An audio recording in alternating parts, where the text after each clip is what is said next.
Electrostatics में या आपका जो मेन कंटेंट है इलेक्ट्रोस्टैटिक्स का, इलेक्ट्रिक फील्ड, इलेक्ट्रिक पोटेंशियल, वो तो है ही, प्लस आपका कैपेसिटेंस है। जैसे आपका आपका जो इलेक्ट्रोस्टैटिक्स है वो पूरा पूरा कैपेसिटेंस पे ही है। कैपेसिटर क्या होता है, आप लोगों का थोड़ा सा इलेक्ट्रिक फील्ड है, इलेक्ट्रिक पोटेंशियल है, इलेक्ट्रिक चार्जेस है, उसके बाद आपका कैपेसिटेंस है। तो we are going to start with capacitance as of now, ठीक है।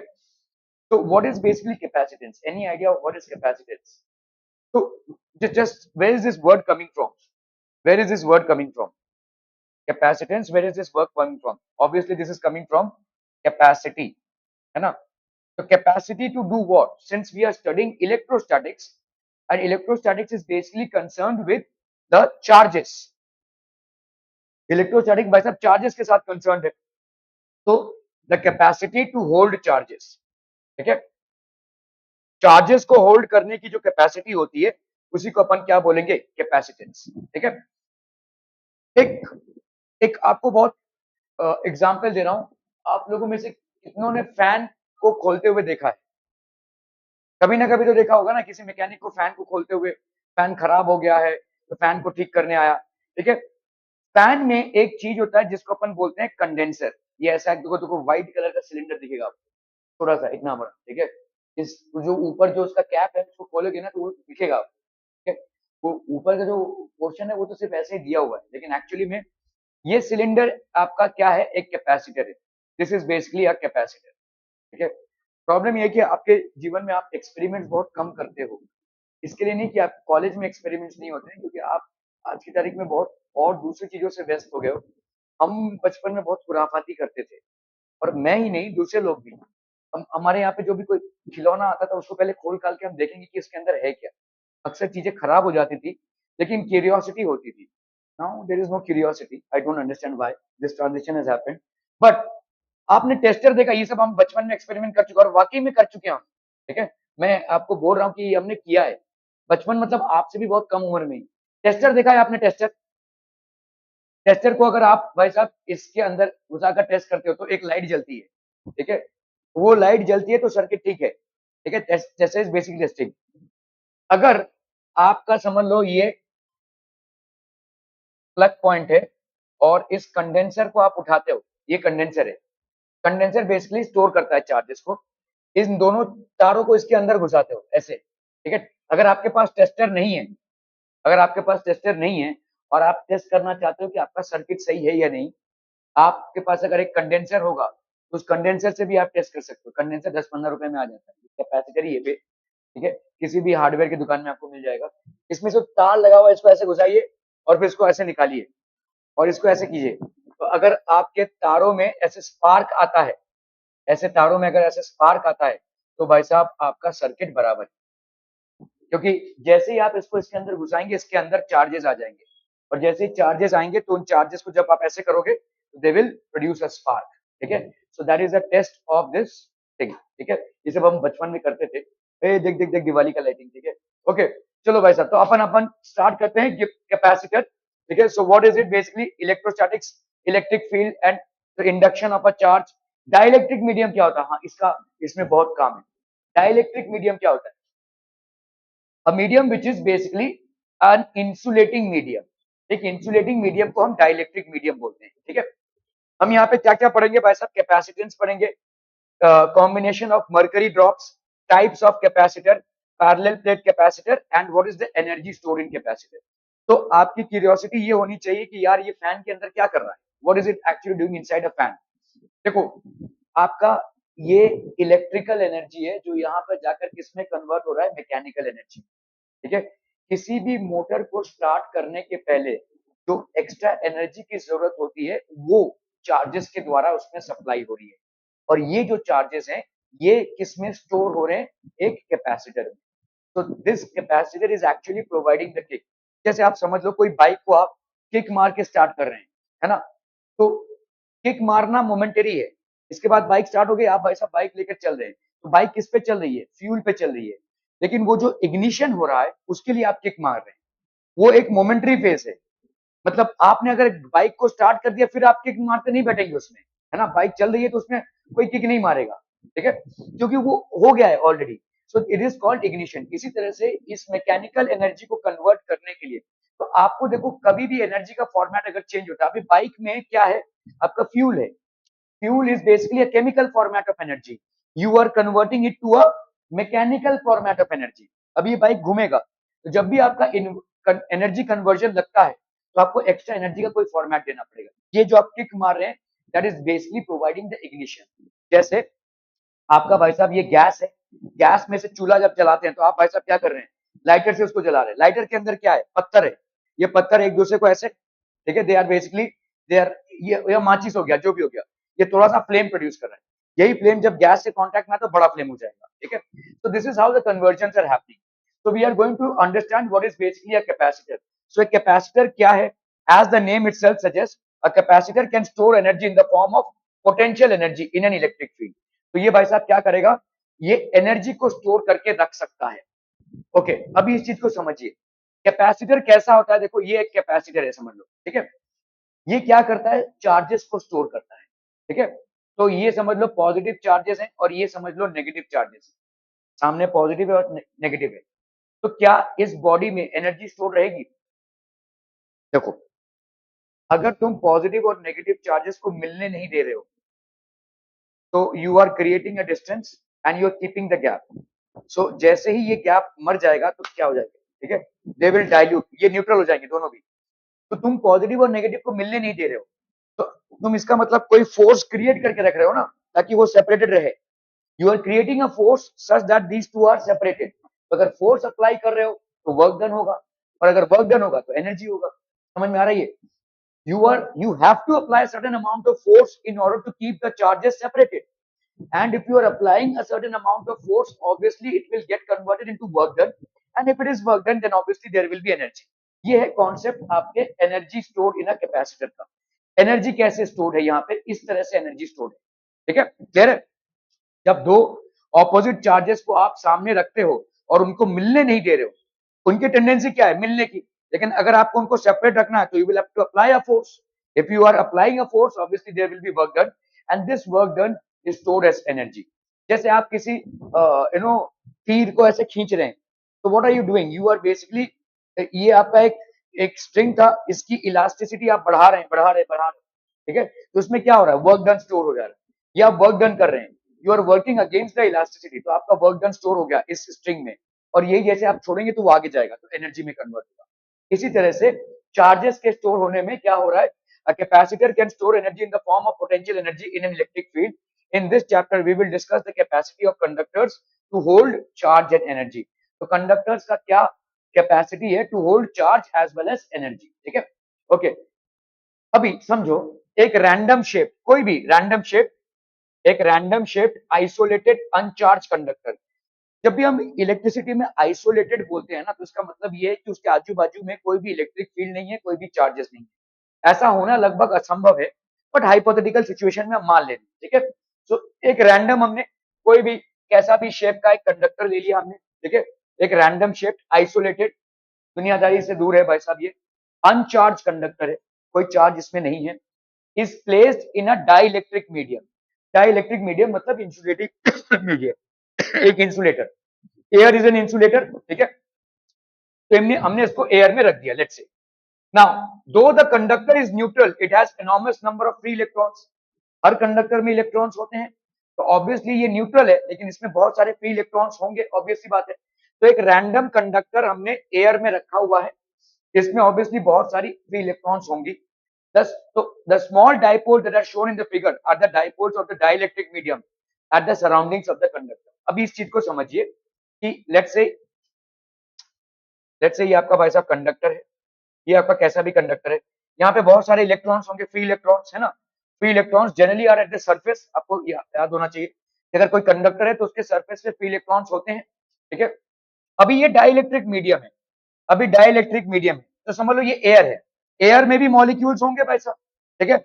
और एयर में अगर मॉलिक्यूल्स होंगे तो वो मॉलिक्यूल्स एटम से बने होंगे, और एटम्स में क्या होता है, बोथ प्रोटॉन्स एंड इलेक्ट्रॉन्स, ठीक है। तो अभी इसके आजू बाजू क्या आ जाएगा, यहाँ पे क्योंकि इलेक्ट्रॉन्स घूम रहे हैं तो इसके आजू बाजू ऐसा प्लस चार्ज और माइनस चार्ज, ऐसा प्लस और माइनस, ऐसे डाइपोल्स क्रिएट होने लगेंगे।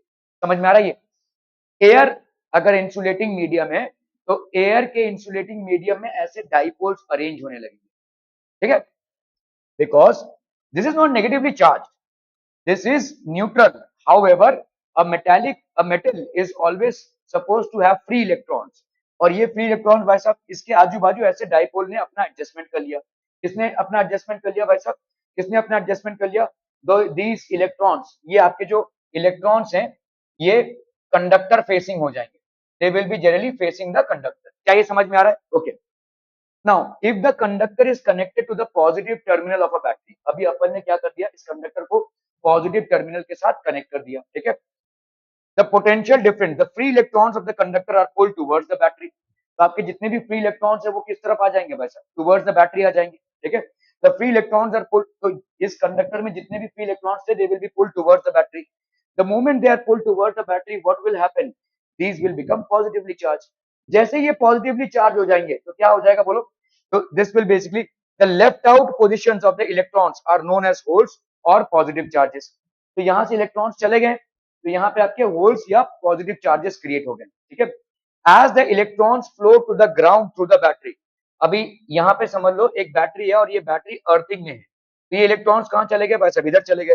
The number of holes positive charges on the conductor increases, ये भाई साहब बढ़ता रहेगा, ठीक है, बढ़ता रहेगा। Since it is an isolated conductor the electric field needs to be zero inside the conductor, हमने आपको पहले भी डिस्कस किया है और ये हमने इलेक्ट्रोस्टैटिक्स में भी पढ़ा है कि किसी कंडक्टर के अंदर, कंडक्टर का शेप चाहे जो भी हो, कंडक्टर के अंदर हमेशा चार्ज जीरो होगा, ठीक है। आइसोलेटेड कंडक्टर है, it is an isolated conductor, the electric field needs to be zero, sorry electric field needs to be zero inside the conductor, thus all the positive charges reside on the surface of the conductor, तो जो भी positive charge है वो कहां पे होगा? Surface of the, देखो simple सी बात है, कहां से इलेक्ट्रॉन्स गए? सरफेस से गए हैं, तो सरफेस से जब इलेक्ट्रॉन्स जाएंगे तो इलेक्ट्रॉन का डेफिसिट कहां पे क्रिएट हुआ है? सरफेस पे क्रिएट हुआ है। इलेक्ट्रॉन का डेफिसिट मतलब होल्स क्रिएट होना या पॉजिटिव चार्जेस क्रिएट होना, बस वही हुआ। Are we clear on this one? ठीक है, सिंपल समझ में आ रहा है ये? ओके, सो जैसे देखो ना, हम बोलते हैं कि भाई ये जो बादल गरजते हैं या जब बिजली कड़क रही है, तो अगर आप कार में हैं, कार को रोक दीजिए और वहीं पे बैठे रहिए, बाहर मत निकलिए। समझ लीजिए आजू बाजू कुछ भी नहीं है, कोई बिल्डिंग नहीं है, कुछ भी नहीं है, take shelter in the car itself, क्योंकि कार आपका मेटालिक कंडक्टर है और अगर आपके कार के ऊपर बिजली गिरती भी है तो भी आप सेफ रहेंगे, because there is no electric field that is there inside a metallic conductor. एक मेटालिक कंडक्टर के अंदर कोई भी इलेक्ट्रिक फील्ड क्रिएट नहीं हो सकती, तो you will be safe inside the car. हाँ, अगर आप मूव आउट कर रहे हैं तो आप खतरे में आ सकते हैं, ठीक है, because your body carries charges and it will attract the charges, ठीक है। But if you are inside then the electric field inside a conductor is zero, same principle, okay. Hence it is always advisable that during thunder and lightning, if you do not find a quick refuge or you do not find a suitable place to take shelter in, stay inside the four wheeler, okay. Okay, the local charge density of the surface of the conductor is inversely proportional to the local radius of curvature of the conductor. तो ये आपका जो charge density है, this is basically inversely proportional to radius, मतलब radius जितना कम हो जाएगा चार्ज डेंसिटी उतनी ज्यादा बढ़ जाएगी, ठीक है। वो एड देखा है ना आपने, ए कोनों में मच्छर है, तो वो काम वाली बाई है, वो वैसे उसको फटका मारने बोल रहे, तो कोनों में मच्छर है, मैं मच्छर के उधर फटका नहीं लगाऊंगी क्योंकि कुछ तो भाई साहब आपका मुझे याद नहीं है, लेकिन ऐसा मैंने सुना है। अभी देखो, मैं आपको यहाँ पे कोनों में मच्छर की बात नहीं कर रहा हूँ, मैं यहाँ पे बात कर रहा हूँ एक फ्रिज की, फ्रिज है, समझ लो ये फ्रिज है, ठीक है। मुझे मालूम नहीं आप लोगों ने एक्सपीरियंस किया होगा, अगेन आपकी एक्सपेरिमेंटल स्किल्स भाई साहब थोड़ी सी डाइसी है। अगर आपने कभी एक्सपीरियंस किया होगा आपके घर में फ्रिज के कोनों में थोड़ा सा हल्का सा शॉक लगेगा, हल्का सा, है ना? ऐसा क्यों होता है? पूरे बॉडी में आप भाई साहब हैंडल है जो मेटालिक कंडक्टर वहां पे नहीं लग रहा है, इन कोनों में भाई साहब क्या हो रहा है? भाई साहब पीछे मत जाइए क्योंकि तो वहां पे तो ज्यादा बड़ा शॉक लग सकता है, लेकिन इन कोनों में आपको शॉक क्यों लग रहा है थोड़ा सा? वाई? इस चीज को समझिए। यहाँ पे क्या है आपके, देखो ये तो एक इलेक्ट्रिकल अप्लायंस है, इसमें चार्जेस आएंगे और चार्ज डेंसिटी क्या होती है? चार्ज अपॉन एरिया, ठीक है। अभी जैसा जैसे जैसे कोनों में एरिया बहुत कम हो जाता है, तो यहाँ पे एरिया बहुत कम हो गया, इसके वजह से आपका चार्ज डेंसिटी बढ़ गया, इसीलिए आपको थोड़ा सा शॉक लगता है, ठीक है। इतना भी ज्यादा शॉक नहीं कि आपको झटका लग जाए, थोड़ा सा ऐसे, थोड़ा सा ऐसे जैसे कोई पिन चुभ हो रहा हो, थोड़ा सा, ठीक है। सो दिस विल हैपन। अगर आप लोगों ने तो यहाँ पे कूलर्स नहीं देखे हैं, लेकिन हमारे नॉर्थ में भाई साहब बहुत सारे डेजर्ट कूलर्स होते हैं, वो भाई साहब जिसमें घास लगा हुआ था प्रॉपरली, जिसकी मेटालिक बॉडी होती है, ठीक है, प्लास्टिक वाली बॉडी नहीं, मेटालिक बॉडी होती है, ठीक है। तो ये कूलर्स भी ऐसे होते हैं, उनमें थोड़ा सा अच्छा खासा शॉक लगता है, ठीक है, आपको ऐसा शॉक लगेगा। तो वाई, बिकॉज मेटालिक बॉडी है, तो ऑब्वियसली आपके चार्जेस जब ऐसे प्लेस पे एक्यूमुलेट होते हैं जहां पे एरिया कम है, तो ऑब्वियसली बात है कि भाई साहब चार्ज डेंसिटी आपकी बढ़ जाती है। चार्ज डेंसिटी होता क्या है? Charge upon area. So when the area is less, obviously the charge density will increase, and that's the reason, ठीक है। एक और जो आपके बिल्डिंग्स में होती है, देखो ऐसा बिल्डिंग है, इसको लाइटनिंग या शॉक से बचाने के लिए क्या कराया जाता है? ऐसे ये आपका भाई साहब क्या लगा हुआ है, this is basically a lightning conductor, ठीक है। ये आपका लाइटनिंग कंडक्टर जो बिल्डिंग में लगा हुआ था, इस ये त्रिशूल के टाइप का रहता है ऐसा, ठीक है। इसलिए नहीं कि शिव जी हमारे पर मेहरबान हो, इसलिए क्योंकि यहाँ पे जो त्रिशूल है, इसका जो पॉइंटेड एरिया है वो बहुत कम है, ठीक है। और ऊपर से जो बादल जा रहे हैं, बिजली कड़क रही है भाई साहब, तो ये पॉइंटेड एरिया अगर बहुत कम है, तो इसका एरिया बहुत कम होगा। अगर ये चार्ज यहाँ पे आता है, तो व्हाट विल हैपन, इसका चार्ज डेंसिटी बहुत बढ़ जाएगा, और ज्यादा चार्ज को वो पुल करेगा, क्योंकि ये त्रिशूल है, मतलब बहुत थिन है। आपका जो अर्थिंग का वायर होता है, किसी ने देखा है बिल्डिंग में अर्थिंग का वायर देखा है? कभी बिल्डिंग में जाके क्यूरियोसिटी, कहाँ है मेरा अर्थिंग का वायर, देखना बहुत जरूरी है, क्योंकि अगर आपके बिल्डिंग में अर्थिंग का वायर ठीक से नहीं है, तो वो प्रॉब्लम क्रिएट कर सकता है भाई साहब, वो शॉक दे सकता है आपको। आपने मिक्सचर चलाया तो आपको शॉक लग सकता है आपके घर में, आपने मिक्सचर चलाया तो आपको शॉक लग सकता है, आपने गीजर चलाया तो शॉक लग सकता है, एसी चलाया तो शॉक लग सकता है। ये सब हाई आउटपुट के जब भी आप अप्लायंसेस ऑन करेंगे, तो आपको शॉक लग सकता है। ये आपका बनता है भाई साहब, देख लो कहाँ पे है। कुछ नहीं है, आप अगर जाओगे ना, वो फायर बालकनी जहाँ पे रहती है, या जहाँ पे एक देखो एक पैसेज सा रहता है बिल्डिंग में, वहां पे आपको एक मोटा सा तार मिलेगा, मोटा सा ऐसा फ्लैट टाइप का तार होता है, वो नीचे तक जाता है, ठीक है, वो नीचे तक जाता है, और ये अर्थिंग रहती है, ये अर्थिंग रहती है, ठीक है। तो ये मेरे यहाँ पे एक इलेक्ट्रिशियन आता है, देखा है आपने, एक टिन्नू सा एकदम पतला सा, तो वो मेरे यहाँ पे एक बार उसमें शॉक लग रहा था आपके मिक्सर में। मम्मी बोल रही थी शॉक क्यों मारा है थोड़ा थोड़ा। मैंने जब उसको बुलाया, तो उसने आइडेंटिफाई किया, वो अर्थिंग का प्रॉब्लम था, मेरे घर से जो अर्थिंग गया था वो वायर में प्रॉब्लम था, तो ये फिक्स है, तो अभी तो ठीक है। तो ये आपको थोड़ा सा जानना पड़ेगा भाई साहब। तो ये क्यों होता है देखो, ताकि ये चार्ज इधर उधर ना गिरकर सीधा इस पे गिरे, और जैसे ही इस पे गिरेगा सीधा ग्राउंड में चले जाएगा, without destroying anything in the building और उसके आजू बाजू, ठीक है, समझ में आ रहा है? इसके लिए अरेंजमेंट है। तो चार्ज डेंसिटी, जब भी आपका एरिया छोटा हो जाता है, चार्ज डेंसिटी बढ़ जाता है, ठीक है। तो समझ लो कोई कंडक्टर है, ये कोई कंडक्टर है वैसा ऐसा, ठीक है। अभी इस कंडक्टर को अगर मैंने ऐसे कर दिया, देखो ऐसे ऐसे ऐसे ऐसे, ठीक है, और इसमें कोई चार्ज डाल दिया मैंने, यहाँ पे इसका चार्ज डेंसिटी या यहाँ पे इसका चार्ज डेंसिटी बहुत हाई होगा, क्योंकि एरिया कम हो गया है, ठीक है, ना कि इधर इधर इधर इधर, ठीक है। So charge density at the specific places will shoot up because of the lesser amount of area that it occupies. क्या ये समझ में आ रहा है? Okay okay okay. So surface charge density, so radius. As the voltage of the battery is increased, more electrons will be pulled by the battery, and hence the amount of induced positive charge on the surface of the isolated conductor will increase. तो जैसे जैसे भाई साहब आपका अगर voltage बढ़ाया आपने, तो और चार्ज ये खींचेगा, और भाई साहब accumulation होगा positive charge. Consequently, the electric field due to it also increases. Because of this electric field, the negative charges of the electrodipoles in the surrounding dielectric medium experience an electrostatic attraction. तो आपके भाई साहब सारे dipoles यहाँ पे अभी जमा होने लगेंगे, ठीक है, they will experience an electrostatic attraction, and hence they accumulate near the surface of the conductor as shown in the figure. As a result, the negative charge and the positive charge of each dipole experience an equal and opposite electrostatic force. तो यहाँ पे equal और opposite electrostatic force experience होगा, ठीक है। कहां कहां भाई साहब आपका negative charge,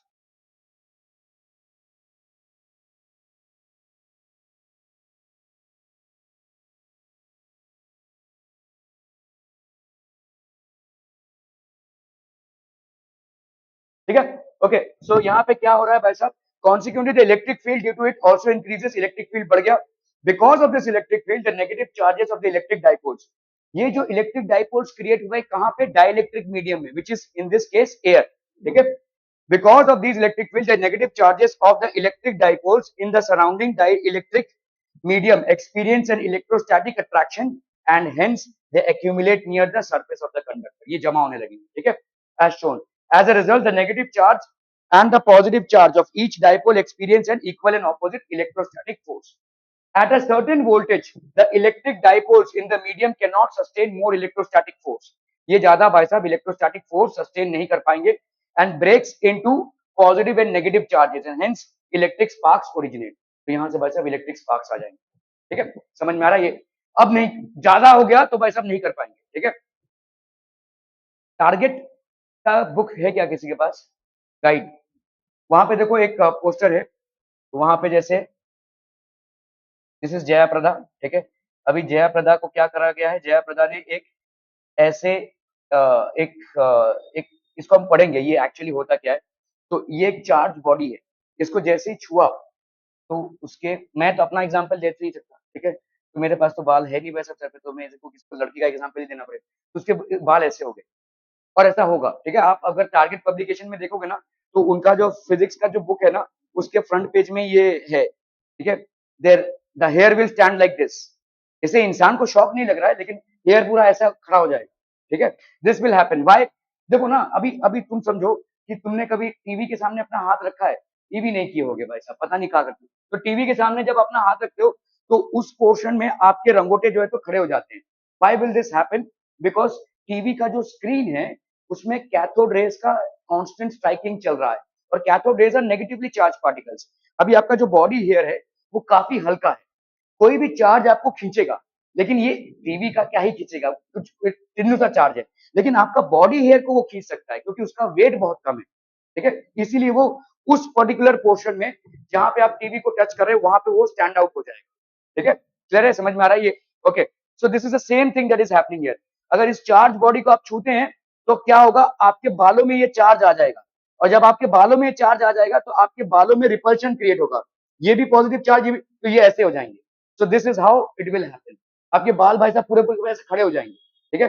and this is how this will happen, ठीक है? So, due to electrostatic attraction, the negative charges of the broken dipoles attract towards the conductor and nullify the positive surface charge of the conductor. As a result, the charge of the conductor decreases. तो आपका भाई साहब क्या हो जाएगा? Negative charges अभी इसकी तरफ, तो अभी कंडक्टर का चार्ज धीरे धीरे डिक्रीज होने लगेगा, ठीक है? Due to electrostatic attraction, the positive charges that become free from the dipoles are known as leakage charge. ये भाई साहब फ्री हो गया है, ठीक है? एंड द पोटेंशियल, तो मतलब देखो यहाँ पे क्या हुआ, इस नेगेटिव चार्ज ने इस पॉजिटिव चार्ज को न्यूट्रलाइज कर दिया, ये पॉजिटिव चार्ज तो बच गया ना, इसी को हम बोलते हैं इसी को हम बोलते हैं लीकेज चार्ज। यही जब बादल जब बहुत जोर से गरजता है तो क्यों गरज रहा है? देखो, ये आपका एक बादल है, ये आपका एक बादल है, तो अभी दोनों बादल में वैसा फ्रिक्शन क्रिएट हुआ, जैसे ही फ्रिक्शन क्रिएट हुआ तो फ्रिक्शनल इलेक्ट्रिसिटी क्रिएट होगी, मतलब पॉजिटिव चार्जेस या नेगेटिव चार्जेस क्रिएट होंगे, ठीक है? अभी दो बादलों के बीच जब इतना सा ही स्पेस है तो आपका ये वाला जो है तो बहुत हाई चार्ज हो जाता है, समझो? ये लीकेज चार्ज, ये लीकेज चार्ज बहुत हाई जब हो जाता है एक स्मॉल वॉल्यूम में, तब वो उसकी एनर्जी बहुत ज्यादा हो जाएगी, energy will be too much to handle, और तब वो जो स्मॉल जो स्पेस है वो फटता है और वही आवाज आपको सुनाई देती है, ठीक है? वही कोई भाई साहब सॉलिड थोड़ी ना वहां पे डामाडूम कर रहे हैं, ठीक है? वो तो भाई साहब गैस है, तो इतनी जोर से वो जो ब्लास्ट हुआ वही आवाज आपको यहाँ तक सुनाई दे रही है, ठीक है? That is the sound that you are hearing, ठीक है? सो ये ये चार्जेस का ही साउंड है। व्हेन, देखो, आपने कभी इलेक्ट्रिकल शॉर्ट सर्किट होते देखता है, फट से आवाज होती है, किसी ट्रांसफार्मर में फट से आवाज होती है, ये क्यों होता है? ये समझ लो, ये आपका भाई साहब एक प्लग है, ठीक है? प्लग है, अगर अगर भाई साहब आपका ये प्लग है और ये ऐसा है, देखो, अगर मैंने थोड़ा सा गैप रख दिया ना इसमें, प्लग को ऐसे सटा के रखना चाहिए हमेशा, it should always be like this, ठीक है? अगर आपने थोड़ा सा गैप रख दिया तो क्या है, ट्रैफिक बहुत ज्यादा है, स्पेशली एसीज में और या गीजर में, तो इनमें ट्रैफिक बहुत ज्यादा है, बहुत सारे इलेक्ट्रॉन्स पुल आउट हो रहे हैं, बहुत सारी हाई इलेक्ट्रिसिटी की डिमांड है, तो थोड़े बहुत इलेक्ट्रॉन्स अगर इधर उधर खिसक गए, समझ में आ रहा है? वैसे ये अगर आपने गैप रख दिया, ये प्लग पॉइंट और इसके बीच में थोड़ा सा गैप रख दिया, तो ये इलेक्ट्रॉन्स इधर खिसक गए, अभी यहाँ पे जो एयर है उसका वॉल्यूम बहुत छोटा है, ठीक है? तो क्या हो जाएगा, इसकी एनर्जी बढ़ने लगेगी, पट पट पट पट एनर्जी बनी और तभी शॉर्ट सर्किट करेगा। यहाँ पे एक बार हुआ था, ठीक है? सो उस जगह पे स्पार्क हो जाएगा, शॉर्ट सर्किट हो जाएगा। अगर आप घर पे एमसीबी है तो डाउन हो जाएगा, वो दैट विल बी इजियर, पर वहां पे शॉर्ट सर्किट होगा। ठीक है, तो एक आवाज आएगा, पट्ट से आवाज आएगा, ठीक है, जलने की आवाज आएगी। वैसे ही वहां पे बादलों में भी होता है कि अचानक से चार्ज इतने छोटे से एरिया में बहुत हाई एनर्जी हो जाएगी, फट जाएगा, ठीक है, that will basically explode.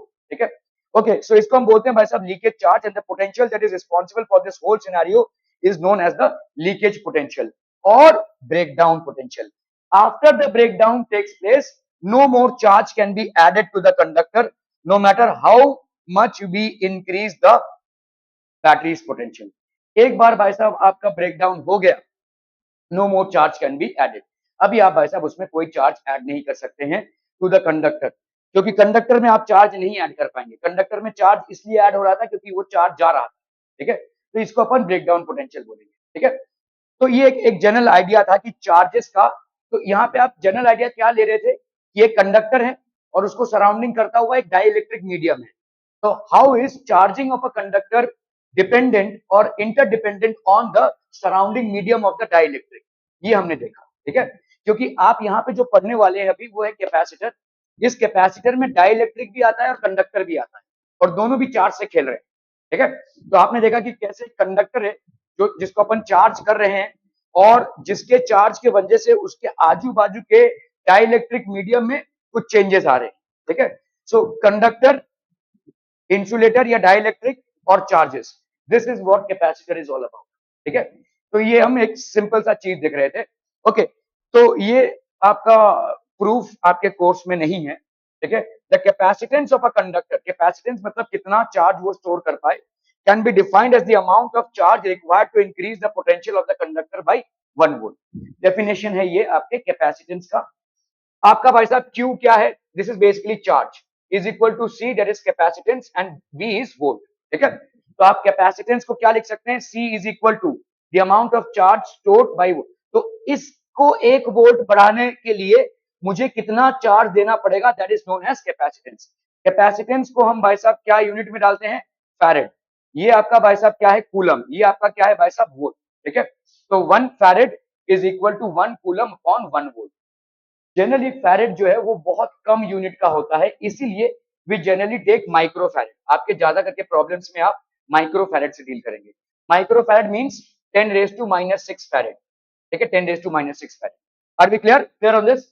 Where C is the constant known as the capacity or capacitance of the conductor. Capacity is the ratio of the charge stored to the potential at the surface of the conductor, and it determines the capacity of the conductor to hold an electric charge. ठीक है, तो आपका भाई साहब electric charge को hold करने की capacity आपकी इससे डिफाइन होती है, C is equal to Q by V। C is equal to Q by V। ठीक है, क्लियर है? Capacitance of an isolated spherical conductor. अगर हम आइसोलेटेड स्फेरिकल कंडक्टर लेते हैं, देखो ये आपका एक स्फेरिकल कंडक्टर है। आइसोलेटेड बार बार आएगा वर्ड आपका। आइसोलेटेड मतलब किसी इलेक्ट्रिक फील्ड में नहीं रखा है, या किसी चार्ज के इन्फ्लुएंस में आपने इसको नहीं रखा है। ठीक है, so consider an isolated charge spherical conductor of charge plus Q and radius R। तो आपका भाई साहब कैपेसिटेंस कितना हो जाएगा, Q by V, which is also given by 4 pi epsilon naught R। 4 pi epsilon naught R। ठीक है, 4 पाई 1 by 4 pi epsilon not कितना होता है, इसकी वैल्यू मालूम होनी चाहिए, 9 इंटू 10⁻⁹ होती है। ठीक है, आप इक्वेशन को कुछ ऐसे ही घुमाइएगा। ठीक है, कि 9 इंटू 10⁻⁹ का एडवांटेज ले पाए।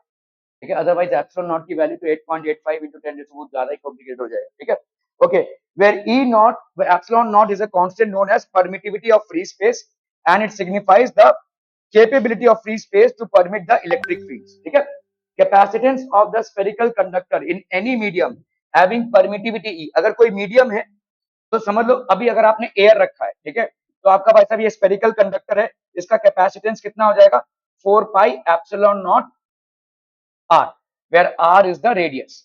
ये आपका स्फेरिकल कैपेसिटर का कैपेसिटेंस है। ठीक है, अगर अगर आपने भाई साहब स्फेरिकल कंडक्टर को किसी मीडियम में रख दिया, ये स्फेरिकल कंडक्टर है और ये किसी मीडियम में है, इस मीडियम की परमिटिविटी आपको दी हुई है एप्सिलॉन। ठीक है, तो इसका कितना हो जाएगा, 4 pi epsilon naught R epsilon into R। ठीक है, ये हो जाएगा भाई साहब आपका। तो अभी एप्सिलॉन की वैल्यू क्या होती है, relative permittivity into permittivity of free space. Permittivity of the medium is equal to relative permittivity into permittivity of free space. ठीक है, चाहे तो इसको नोट कर लीजिए क्योंकि ये कंफ्यूजन क्रिएट करता है। परमिटिविटी ऑफ द मीडियम, ठीक है, ये है आपका permittivity of the medium. Permittivity of medium is equal to relative permittivity,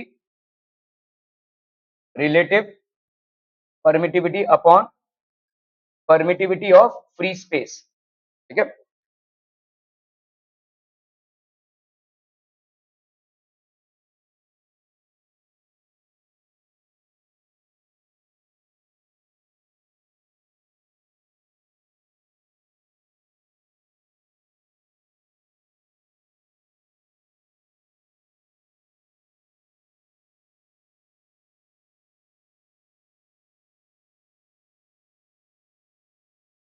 ठीक है, समझ में आ रहा है ये?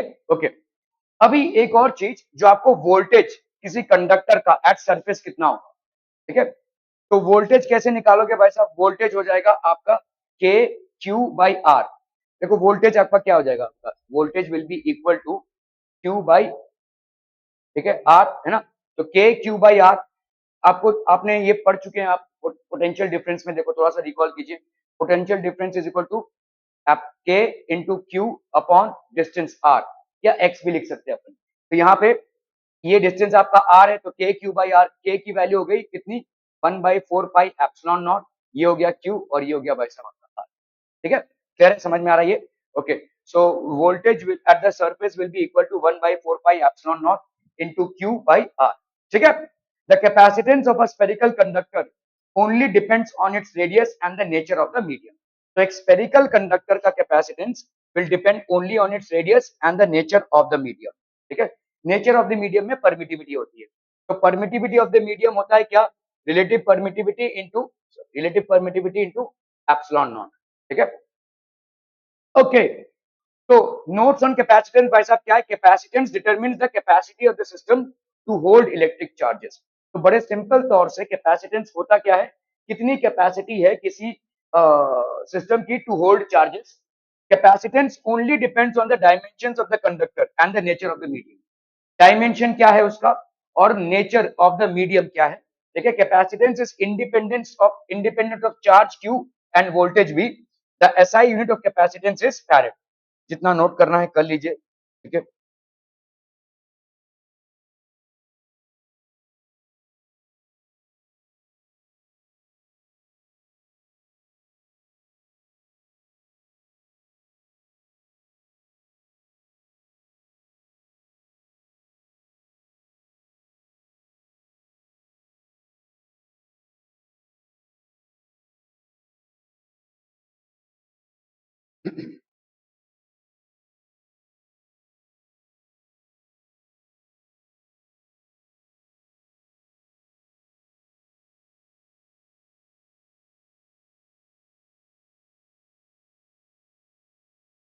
ठीक है, डन है, आगे बढ़ा जाए भाई साहब। ओके, ओके, सो आपका देखो definition of capacitance. Capacitance of a conductor is defined as the charge required to increase the potential of the conductor by 1 unit. ये एक स्केलर क्वांटिटी है, इसका कोई डायरेक्शन नहीं होता है। Unit of capacitance is farad in SI units and it's dimension कितना हो जाएगा? देखो डायमेंशन फॉर्मूला अगर आप देखोगे तो कैपेसिटेंस आपका क्या है भाई साहब? Capacitance is equal to Q is equal to C V. तो आपका भाई साहब Q is equal to C V होता है, तो आपका सी कितना हो जाएगा? Q into V. अभी क्यू क्या है भाई साहब? I is equal to Q upon T होता है। ठीक है, तो आई इंटू टी हो गया क्यू। वी होता है work done per unit charge, है ना, work done per unit charge. ठीक है, ओके, तो आपका भाई साहब यहाँ पे यहाँ यार इसको ऐसे ही कर लो भाई साहब, ये क्यू और Q work done per unit charge, ये क्यू और क्यू कैंसिल हो जाएगा। तो जो वर्क डन का यूनिट होगा वही कैपेसिटेंस का यूनिट होगा। ठीक है, वर्क डन क्या होता है? Force into displacement. यहाँ पे भाई साहब आई स्क्वायर टी रेज़ टू 4 कहाँ से है?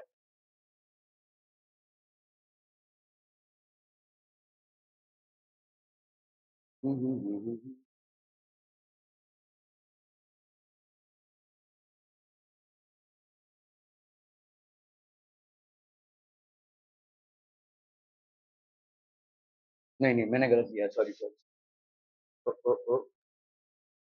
आपका यहाँ पे हो गया भाई साहब Q is equal to C V होता है, ठीक है। तो आपका C का वैल्यू क्या हो जाएगा, Q बाई वी, ठीक है। तो Q बाई वी मतलब हो गया आपका क्या, देखो ये हो गया Q, V कितना होता है, वर्क डन अपॉन चार्ज, तो ये हो गया आपका Q square by W. Q square by W मतलब I square T square by W, है कि नहीं। I स्क्वायर की वैल्यू वही रहेगी, I स्क्वायर, T स्क्वायर की वैल्यू भाई साहब T स्क्वायर हो गया डायमेंशन में, और वर्क डन का क्या होता है, M L force into displacement, तो ये होता है M L square T minus two, है ना, M L square T minus two, तो ये हो गया आपका M L square T minus two, तो ये हो जाएगा आपका कितना, M raise to minus one, L raise to minus two, T raise to ये ऊपर जाएगा तो टी रेस टू फोर हो जाएगा, और आई का स्क्वायर, ठीक है। देखो M raise to minus one, L raise to minus two, I का square and T raise to four, ठीक है, this will be the dimension. Okay, so आपका भाई साहब यहाँ पे क्या क्या है, देखो 1 farad, 1 farad is a capacitance of a conductor for which 1 coulomb charge increases potential by 1 volt. 1 farad is equal to 1 coulomb upon 1 volt. So 1 microfarad is equal to how much, 1 microfarad is equal to 10 raised to minus 6 farad. Okay, 1 nanofarad will be how much, 10 raised to minus 9 farad. 1 picofarad will be how much, 10 raised to minus 12 farad. Generally हम इसको use करते हैं, ठीक है। Capacitance of an isolated conductor depends upon the following factors: shape and size of the conductor. On increasing the size, capacitance increases, ठीक है। On surrounding medium, with increase in dielectric constant K, the capacitance increases. इसको अपन पढ़ेंगे, ठीक है, कि अगर आपने surrounding medium का डाइलेक्ट्रिक कांस्टेंट बढ़ा दिया तो कैपेसिटेंस बढ़ेगा। Presence of other conductors, when a neutral conductor is placed near a charged conductor, capacitance of conductor increases. तो जब आप देखो एक न्यूट्रल कंडक्टर है, ठीक है, when a neutral, यहाँ पे क्या दिया हुआ है देखो, when a neutral conductor is placed, charge conductor है, ये आपका देखो चार्ज कैपेसिटर है, ठीक है। तो ये एक न्यूट्रल कंडक्टर है और ये एक चार्ज कैपेसिटर है। चार्ज कैपेसिटर मतलब यहाँ पे चार्ज है भाई साहब, ठीक है, प्लस ये न्यूट्रल है, तो यहाँ पे क्या चार्जेस आ जाएंगे भाई साहब, माइनस आ जाएंगे, ठीक है। तो यहाँ पे आपका क्या हो जाएगा भाई साहब, प्लस, और ये हो गया आपका माइनस, तो ये आपके कैपेसिटेंस को बढ़ा देगा। ये हम पढ़ेंगे, when a neutral conductor is placed near a charge conductor, capacitance of the conductor increases. Capacitance of a conductor does not depend upon charge of the conductor, ठीक है, ठीक है। Capacitance will not depend upon the charge of the conductor and potential of the conductor, ठीक है। चलिए ये वाला सवाल है, देखो सोल्यूशन पे ध्यान मत दो। When a 30 microcoulomb charge is given to an isolated conductor of capacitance this, find out the potential difference. अभी अभी आपने देखा Q is equal to CV होता है, तो आपको यहाँ पे क्या फाइंड आउट करना है, V। V is equal to क्या हो जाएगा, Q by C। Q की वैल्यू यहाँ पे कितनी है बोलो, 30 माइक्रोकूलम, तो 30 into 10 raise to minus 6 upon भाई साहब क्या है, कैपेसिटेंस कितना है 5 माइक्रोफैरेड, तो 10 रेज टू माइनस 6, ये और ये कैंसिल, तो ये हो गया आपका कितना 6 वोल्ट, सिंपल 6 वोल्ट, ठीक है। Okay, two insulated conductors are charged by transferring electrons from one conductor to another. The potential difference of 100 volts was produced on transferring this many number of electrons from one electron to another. The capacity of the system will be, ठीक है। तो system की capacity कितनी हो जाएगी, अभी अपने को मालूम है Q क्या होता है भाई साहब, CV होता है, ठीक है। तो C की वैल्यू क्या हो जाएगी, Q बाई V, और Q क्या होता है भाई साहब, number of charge into electron upon voltage, ठीक है। V की वैल्यू कितनी है 100 वोल्ट, N की वैल्यू कितनी है इतनी, ठीक है। तो C की वैल्यू कितनी हो जाएगी 6.25 into 10 raise to 15 into 1.6 into 10 raise to minus 19 upon voltage कितना हो गया भाई साहब आपका 100, ठीक है, दिस इज बेसिकली 100, तो ये हो गया आपका कितना 10 माइक्रोफैरेड, कितना आ जाएगा भाई साहब, ठीक है। क्लियर है, समझ में आ रहा है ये, सिंपल सा। Okay, so energy stored in capacitors. Now obviously why do we need capacitors for, in order to kickstart with energy. तो एनर्जी जो है वो स्टोर हो रही है किसी कैपेसिटर में, वो कितने क्वांटिटी में स्टोर होगी, तो आप समझ लीजिए कोई अनचार्ज स्फेरिकल कंडक्टर है, ठीक है। जैसे ही अनचार्ज स्फेरिकल कंडक्टर होगा तो आपके माइंड में ये चलना चाहिए कि उसकी कैपेसिटी कितनी होगी 4 पाई एप्सिलॉन नॉट आर, ठीक है, अगर भाई साहब एयर मीडियम में है तो, ठीक है। Present in medium, status of the conductor at different time intervals, तो let's say time t is equal to 0, charge कितना है 0 है, तो ऑब्वियसली पोटेंशियल कितना होगा, zero. Let's say time t is equal to T, charge आपका हो गया q और पोटेंशियल हो गया आपका v नॉट। तो कैपेसिटेंस कितना होगा, capacitance q is equal to C V naught होता है, ठीक है। तो v नॉट की वैल्यू क्या हो जाएगी, q बाई सी। समझ में आ रहा है ये, okay. Now if an external agent brings some more charge dq, कोई एक्सटर्नल एजेंट है, लेट्स से ये आपका अभी सिस्टम है, ठीक है। कोई एक्सटर्नल एजेंट brings some more charge dq to the surface of the conductor to make the net charge q, the required amount of work done क्या हो जाएगा भाई साहब, वर्क डन dw। देखो वर्क डन क्या, work done is equal to v into Q होता है, या अपन देखो w बाई क्यू होता है आपका वोल्टेज, है ना। w बाई क्यू होता है आपका वोल्टेज। अभी आपने भाई साहब v नॉट की वैल्यू क्या निकाली है, q बाई सी। तो dw भाई साहब क्या हो जाएगा, तो w की वैल्यू क्या होती है, v इंटू क्यू।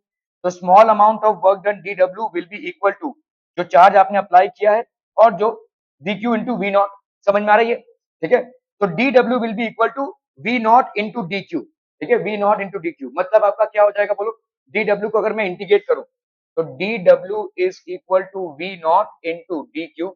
अभी मेरे को पूरा वर्क डन करना है, तो ये पूरा वर्क डन और ये पूरा वर्क डन।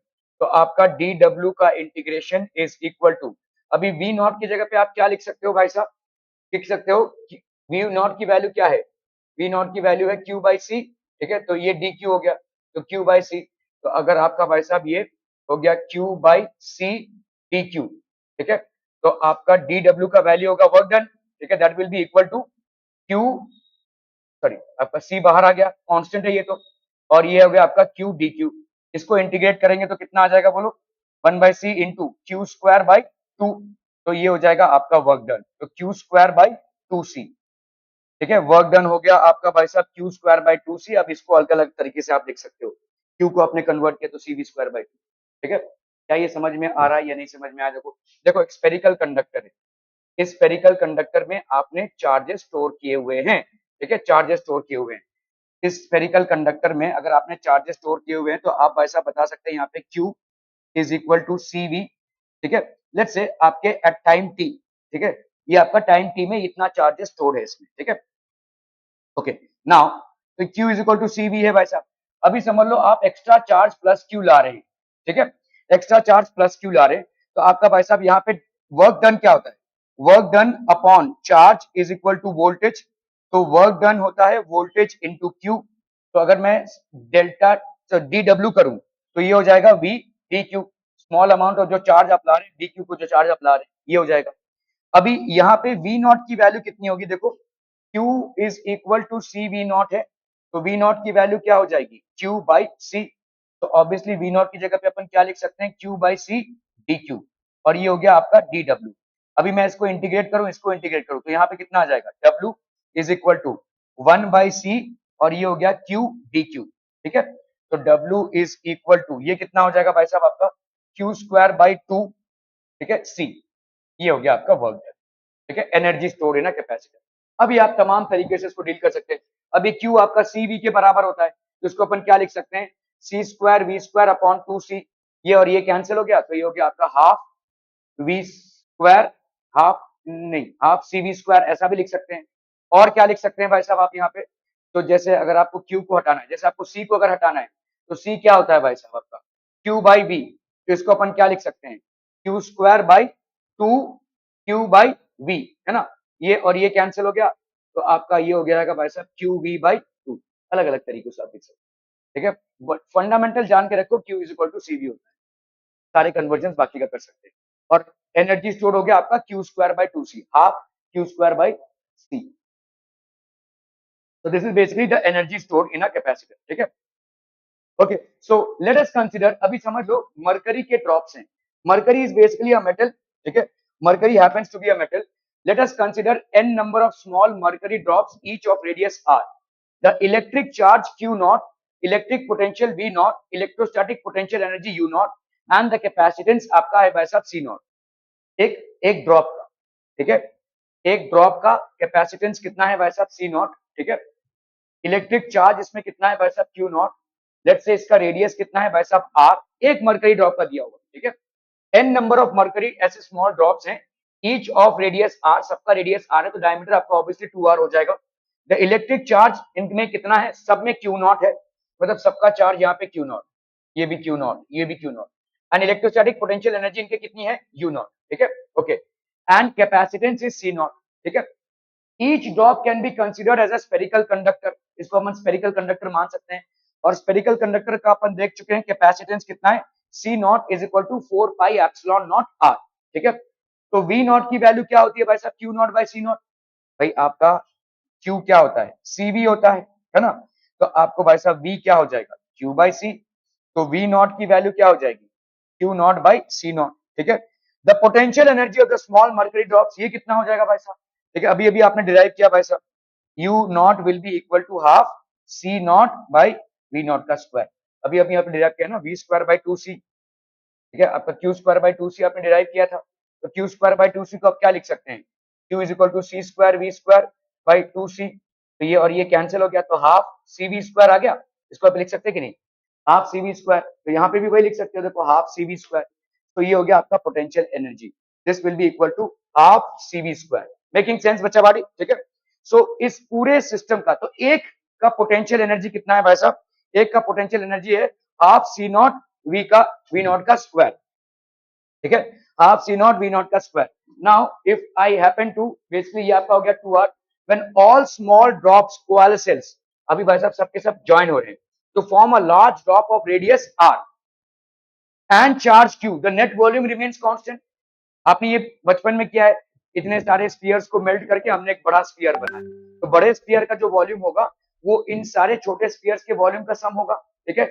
एक छोटे स्फीयर का वॉल्यूम कितना है, 4/3 pi let's say R cube, ठीक है, ऐसे n स्फीयर्स हैं, तो this will be equal to 4/3 pi R cube of the bigger sphere, pi pi 4/3 cancel, तो R cube n into R cube is equal to R cube, तो अगर मैंने cube root लिया दोनों तरफ, तो यहाँ पे क्या हो जाएगा, cube root of n into R, है ना, क्यूब रूट ऑफ आर, तो आपका भाई साहब n raise to 1/3, n raise to 1/3 into R, क्या ये समझ में आ रहा है भाई साहब, are be clear on this one, तो R will be equal to n raise to 1/3 into R, या अपन बोल सकते हैं cube root of n into R, ये हो जाएगा भाई साहब radius of the bigger drop, ठीक है।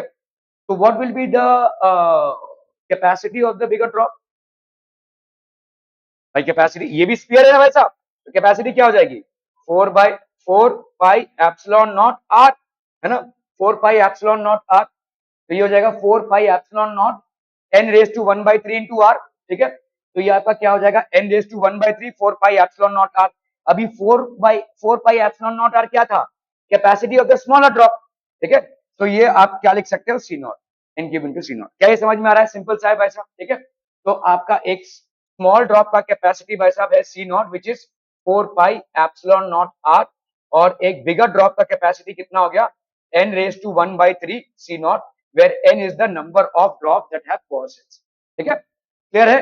अभी potential of the large drop कितना हो जाएगा भाई साहब, ठीक है, सी नॉट की वैल्यू क्या है भाई साहब, ये छोटे वाले ड्रॉप का है Q naught by V naught, तो लार्जर ड्रॉप का पोटेंशियल क्या होगा भाई, उसका जो चार्ज, ठीक है, अपॉन उसका कैपेसिटेंस, तो लार्जर ड्रॉप का चार्ज कितना होगा, n नंबर ऑफ ड्रॉप्स थे, हर एक का चार्ज कितना था, क्यू नॉट, तो टोटल चार्ज कितना हो जाएगा, n क्यू नॉट हो जाएगा भाई साहब, क्या ये समझ में आ रहा है, n क्यू नॉट हो जाएगा, और कैपेसिटेंस आपने क्या निकाला, ये है ना, तो n रेज टू 1/3 और ये सी नॉट, है ना, n, और तो ये इसको अपन क्या लिख सकते हैं, Q naught by C naught को, Q naught by C naught को वी नॉट लिख सकते हैं अपन, तो ये हो गया भाई साहब वी नॉट, और इधर n 1 है और n 1/3 है, तो n 1 माइनस 1/3, तो n 2/3 हो गया, n 2/3 समझ में आ रहा है भाई साहब, ये n 2/3 क्या ये समझ में आ रहा है, ठीक है, तो n 2/3 वी नॉट,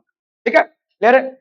एनर्जी पे आ जाओ भाई साहब, ठीक है, एनर्जी तुम्हारी कितनी होती है भाई साहब, Q is equal to half C naught V naught, कैसे भाई साहब, अब अगर U की वैल्यू करेंगे हम, ठीक है, सॉरी यू नॉट की value half C naught C V naught का स्क्वायर, है ना, एक का एनर्जी, तो भाई साहब n नंबर ऑफ पार्टिकल्स का एनर्जी क्या हो जाएगा, अभी आप यहाँ पे आओगे, अगर U की वैल्यू क्या हो जाएगी बोलो, U की वैल्यू कितनी हो जाएगी, अभी सी नॉट, तो U की वैल्यू होगी हाफ, जो इसकी कैपेसिटेंस है और जिसका वोल्टेज है V इसका स्क्वायर, सी की वैल्यू कितनी आई है बच्चा पार्टी? सी की वैल्यू बोलो। सी की वैल्यू आई है n⁻⁴ इंटू सी नॉट। और v की वैल्यू भाई साहब कितनी आई है? v की वैल्यू आई है n⁻² इंटू वी नॉट। ठीक है, इन दोनों को अगर आप कंबाइन करते हैं तो n⁻⁴ into n⁻²/3 that becomes n⁻³ that is n⁻1। तो ये हो गया हाफ n, और यहाँ पे आ गया C naught V naught. C naught V naught की वैल्यू कितनी हो जाएगी भाई? This will be C naught V naught. और ये half C naught V naught क्या है? Half C naught V naught है भाई साहब यू नॉट। तो हाफ एन यू नॉट। समझ में आ रहा है ये भाई साहब? ठीक है, आर बी क्लियर? नहीं यार 1/3, हाँ यही तो होगा, 2/3 हुआ ना। अरे सॉरी स्क्वायर है, ओ ओ ओ ओ आई एम सो सॉरी, ये इसका स्क्वायर है ना? यही तो था भाई साहब, स्क्वायर ही था ना। हाँ, हाफ सी वी नॉट का स्क्वायर। तो अगर आप एक स्मॉल ड्रॉप का पोटेंशियल देख रहे हैं तो वो ये है यू नॉट की वैल्यू। ठीक है, अभी यू की वैल्यू क्या है? हाफ सी वी का स्क्वायर। तो यू की वैल्यू हो गई हाफ सी, सी मतलब हो गया आपका कितना? n⁻⁴ C naught. और v का स्क्वायर मतलब, देखो v की वैल्यू है कितनी? n⁻²/3 वी नॉट है ना, इसके हिसाब से। तो v का स्क्वायर क्या हो जाएगा? n⁻⁴/3 वी नॉट का स्क्वायर, है कि नहीं? ठीक है, क्लियर है? तो ये हो जाएगा इंटू n⁻⁴/3 वी नॉट का स्क्वायर। तो दिस इज हाफ, इसको उठा लो इधर, सी नॉट वी नॉट का स्क्वायर n⁻⁴ प्लस 4/3। तो ये कितना हो गया भाई साहब आपका? n⁻⁵/3। ये हो गया n⁻⁵/3। अभी ये कितना है भाई साहब आपका? u naught. So this will be n⁻⁵/3 u naught. u की वैल्यू n⁻⁵/3 u नॉट। क्या ये समझ में आ रहा है? ठीक है, are we clear on this one? Okay okay okay. Capacitance of a capacitor, it is the ratio of magnitude of the charge supplied to the potential difference between the conductors. So it is the ratio of, तो capacitance भाई साहब क्या है? Q by V है, Q by delta V, but delta V is generally written as V। ठीक है, तो आपका भाई साहब V होता क्या है? Potential difference between the positive and the negative। ठीक है, potential of the positively charged। तो आप देखो, समझ लो कोई कंडक्टर है जो कैपेसिटर की तरह काम कर रहा है, तो यहाँ पे होगा क्या? ये होगा प्लस चार्ज, और ये होगा भाई साहब आपका माइनस चार्ज। अगर यहाँ पे +5 वोल्ट है, इधर -5 वोल्ट है, तो what is the potential difference? 5 minus -5 that is 10 volt. ये हो जाएगा इसका 10 वोल्ट। क्या ये समझ में आ रहा है? So potential of the negatively charge, तो potential of positive charge minus potential of negative charge, ठीक है, that is the potential difference. It is defined in this way so that delta V is always greater than 0, क्योंकि capacitance भाई साहब greater than 0 होना है। ठीक है, clear है? तो देखो यहाँ पे C की वैल्यू Q/V हम ले रहे हैं, लेकिन V बेसिकली है क्या? पोटेंशियल डिफरेंस है। पोटेंशियल डिफरेंस बिटवीन, अभी तक हमने पढ़ा है बैटरीज की बात, बैटरी 5 वोल्ट का है, तो मतलब पॉजिटिव और नेगेटिव टर्मिनल में 5 वोल्ट का डिफरेंस है। लेकिन यहाँ पे V मतलब क्या है? कैपेसिटर का पोटेंशियल डिफरेंस, बैटरी का नहीं, कैपेसिटर का पोटेंशियल डिफरेंस। तो कैपेसिटर का पोटेंशियल डिफरेंस कैसे आएगा?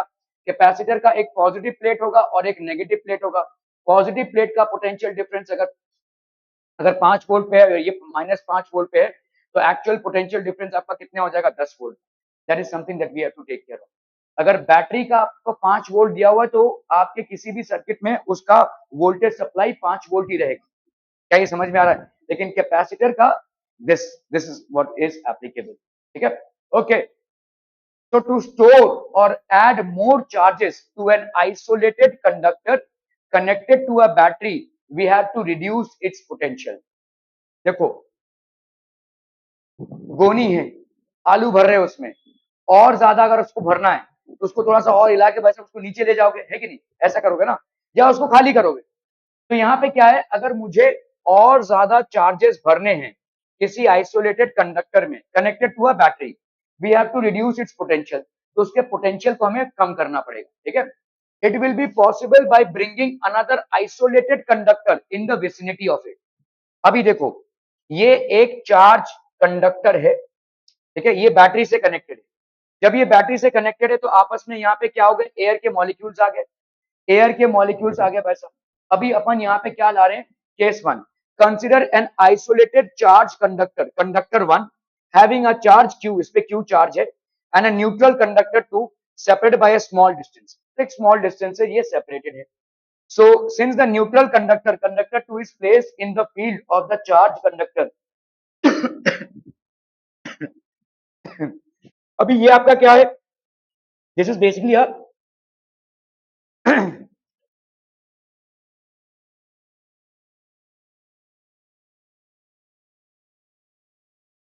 ये क्या है आपका भाई साहब, एक न्यूट्रल कंडक्टर है.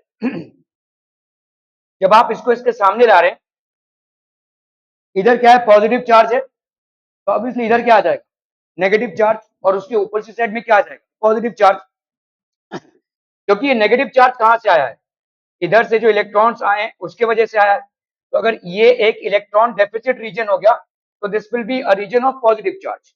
ठीक है, clear. Since a neutral conductor is placed in the field of the charged conductor, it gets polarized, and hence some of the dipoles in the medium are attracted to it. ठीक है, तो अभी क्या होगा, ये जो dipoles हैं, ये किस तरफ हो जाएंगे, इस तरफ अट्रैक्ट हो जाएंगे. They will basically get attracted towards this end. ठीक है, it gets polarized, and hence some of the dipoles in the medium are attracted to it. अभी as a result, the potential on the surface of the conductor 1 decreases. तो surface पे जो potential था वो decrease हो जाएगा. ठीक है, because these are attracted towards this, so hence the surface, as a result the potential on the surface 1 decreases, hence some more charges can be stored or added to it. तो हम इसमें और भी charges को store या add कर सकते हैं. समझ में आ रहा है ये. ठीक है, conductor connected to a battery, charges का एक्यूमुलेशन, आजू बाजू इंसुलेटर मॉलिक्यूल्स का accumulation with opposite charge. We are bringing a neutral conductor to this side. When we are bringing it, obviously the negative charges will get here. ठीक है, देखो हो क्या रहा है, जब ये प्लस चार्ज है ना, और इसके सामने क्या है, माइनस, और ये प्लस है. ठीक है, अभी ये भाई साहब इधर, तो यहाँ पे एक पोटेंशियल क्रिएट हो रहा है ना, अभी ये भाई साहब इधर खिसक रहा है, तो इसका वैल्यू कम हो गया ना भाई साहब. ठीक है, इसका, इसके वजह से जो पोटेंशियल क्रिएट हो रहा था वो कम हो गया. As a result the potential the surface of the, potential कब क्रिएट हो रहा है, पॉजिटिव और नेगेटिव की वजह से पोटेंशियल क्रिएट हो रहा है. ठीक है, तो यहाँ पे इस पॉजिटिव के सामने नेगेटिव था, इसके वजह से यहाँ पे पोटेंशियल क्रिएट हो रहा था. अभी ये खिसक गया इधर, तो ये तो इसका पोटेंशियल डिक्रीज हो गया वैसे. ठीक है, so as a result the potential, तो इस तरफ जितने भी चार्जेस थे, पॉजिटिव चार्जेस, क्योंकि उनके सामने ज्यादा करके एयर मॉलिक्यूल्स उस साइड में मूव हो गए हैं, as a result the potential on the surface of conductor 1 decreases, hence some more charges can be stored or added to it. तो हम यहाँ पे थोड़ा बहुत और भी चार्जेस ऐड कर सकते हैं. Now consider two equal and oppositely charged conductors separated by distance. तो ये इक्वल है, यहाँ पे जितना पॉजिटिव चार्ज है यहाँ पे उतना ही नेगेटिव चार्ज है, ये सेपरेटेड बाय डिस्टेंस है. ठीक है, they are separated by distance. Due to equal and opposite charges of the conductors, the net potentials on the surface of each conductor decreases. यहाँ पे net potential decrease होगा भाई साहब. ठीक है, net potential decrease होगा, hence some more charges can be stored or added to the charge conductor. यहाँ पे भी हम थोड़ा बहुत और चार्ज ऐड कर सकते हैं. Let the charge, the dielectric potential on the conductor be plus q and minus q, and v1 be and v2 be their potentials. ठीक है, so the capacitance of the conductor having charge plus q is given by, ये capacitance is equal to q by resultant आपका delta v है. देखो, इसलिए हमेशा delta v लेना, तो q by v1 minus v2. क्या ये समझ में आ रहा है, q by v1 minus v2? क्या ये क्लियर है? Okay okay okay.